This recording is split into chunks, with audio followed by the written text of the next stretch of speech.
આલુવાસ ગામે મહાકાળી માતાજીની ભવ્ય રમેલ ભજન અને ભોજન કાર્યક્રમ યોજાયો। પાટણ જિલ્લાના સંતતપુર તાલુકાના આલુવાસ ગામ ખાતે આવેલ શ્રી મહાકાળી માતાજીના મંદિર ખાતે માતાજીની ભવ્ય રમેલ માતા ભજન તથા ભોજન કાર્યક્રમનું આયોજન ભક્તિભાવપૂર્વક કરવામાં આવ્યું હતું। આ પવિત્ર પ્રસંગે મહાકાળી માતાજીના ભુવાજી વજાભાઈ આહિર તથા અન્ય મહાનુભાવો વિશેષ ઉપસ્થિત રહ્યા હતા। કાર્યક્રમમાં વડિયા આહિર સમાજના પૂર્વ પ્રમુખ તથા પૂર્વ જિલ્લા પંચાયત ચેરમેન બાબુભાઈ રામાભાઈ આહિર, ધોળકડા ગામના સરપંચ કાનાભાઈ બાબુભાઈ આહિર અને હરેશભાઈ રામાભાઈ આહિર સહિતના આગેવાનો દ્વારા સુંદર આયોજન કરવામાં આવ્યું હતું। માતાજીની રમેલ દરમિયાન ભક્તોમાં ભારે શ્રદ્ધા અને ઉત્સાહ જોવા મળ્યો હતો। ત્યારબાદ ભજન કાર્યક્રમ દ્વારા ધાર્મિક માહોલ સર્જાયો હતો અને અંતે ભોજન પ્રસાદનું વિતરણ કરવામાં આવ્યું હતું। આ કાર્યક્રમમાં આસપાસના ગામોમાંથી મોટી સંખ્યામાં ભક્તજનો ઉપસ્થિત રહ્યા હતા, જેના કારણે સમગ્ર વિસ્તાર ભક્તિમય બની ગયો હતો।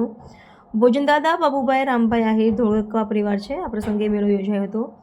આજુબાજુના ગામના મોટી સંખ્યામાં ભાવિક ભક્તો મહાકાળી માતાના દર્શન કરવા માટે પહોંચ્યા હતા।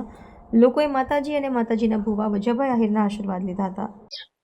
આજે આલુવાસ મુકામે મહાકાળી માનો હર વર્ષના જેમ પાટોત્સવ ઉજવાયો, આજે રમેલ ને જમણવાર ને ભજન ને ભોજન સાથે આજે જ્યારે મને યજમાન બનવાનો લાવો મળ્યો એ બદલ હું ભોપાનો અને સૌ ભાવિ ભક્તોનો દિલથી આભાર માનું છું। મારું નામ આહિર કાનાભાઈ બાબુભાઈ, સરપંચ ધોળકડા। આ આલુવા ગામની અંદર જે આ કાળકા માની શ્રદ્ધા અને આશા છે, અમને પણ એવો વિચાર આવ્યો કે આ માતાજીની આટલી બધી પ્રગતિ છે તો એ માટે અમે આ જમણવાર રાખ્યો છે। આ માતા ધારે એટલું કામ થાય અને અમને એનો અનુભવ થયો, કોઈ બી મને અનુભવ થાય ને ત્યારે એવું કામ કરતા હોય છે। અને બીજું તો એ જ છે કે જમણવાર ગમે એટલો રાખો, જમણવારથી કોઈ વસ્તુ ખૂટતી નથી। અમારે આહિર છાત્રાલયમાં 28/3 આહિર સમાજનું આખું સંમેલન છે તો એનોય જમણવાર રાખ્યો।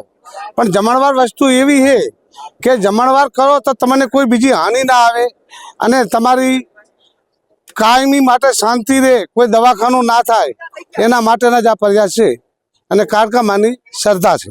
બાબુલાલ પરિવાર એવો છે કે કોઈ પણ ફંગસ હોય જમણવારના દાતા હોય એ તો એક સ્વાભાવિક છે કે કુદરતની મહેરબાની છે તો આપણે દઈ શકીએ છીએ। એ ઉપરલાની દિયા છે અને ઉપરલાની દિયા મારા કને કાંઈ નહોતું ને તેથી મેં એવી નક્કી રાખ્યો, એક મારી ગાડીમાં હજી સુધી બીજાના પૈસાનું રિઝલ્ટ નથી નખાયું। 500 કિલોમીટર જાય, ગમે તે માગીને લઈ જાય। મારી ગાડીની અંદર ગમે એટલા માણસ હોય, અમારા ગામના 25 હોય કે 2 ગાડીઓ લઈ જાય, હજી સુધી બીજાના પૈસાનું ડીઝલ મારી ગાડીમાં નથી નખાયું। અમારા ચોરાડ વિસ્તારના મહાકાળી મંદિર આલુવાસ ગામ, અહીંયા લોકોને એવડી મોટી શ્રદ્ધા છે, છેલ્લા 50 વર્ષથી અહીંયા લોકો કોઈ પણ વસ્તુ માણસની ચોરાણી હોય તો માતાજીની માનતા માને એટલે લગભગ મહિના 15 દાડામાં લગભગ માતાજી જ પરત થઈ જતી હોય છે। તેમ તેમ માતાજી ઉપર લોકોને શ્રદ્ધા વધતી જાય છે। લોકો મહાકાળી માના ચરણોમાં દર 8મે અહીંયા દર્શન કરવા આવે છે। દર 8મે અહીંયા જમણવાર પણ હોય છે, લગભગ 5 થી 7 હજાર માણસોનો જમણવાર ચાલુ જ હોય છે અને ભોપો કોઈને બાધા હાલતા નથી। લોકો માતાજીના ચરણે નમીન બાધા પોતાની મેળે લેતા હોય છે, એટલે જ માતાજી ઉપર લોકોને વધારે શ્રદ્ધા છે અને માતાજી દરેકની મનોકામના પૂરી કરે છે।